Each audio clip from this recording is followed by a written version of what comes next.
In this video, you'll learn how to customize the Google search bar on your Samsung Galaxy Z TriFold.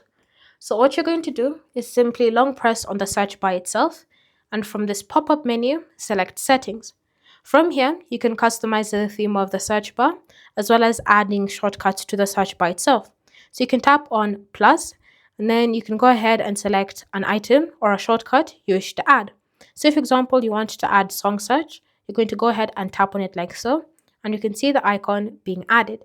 So you can add one shortcut at a time. So go ahead and ensure it's a shortcut that you will want to use.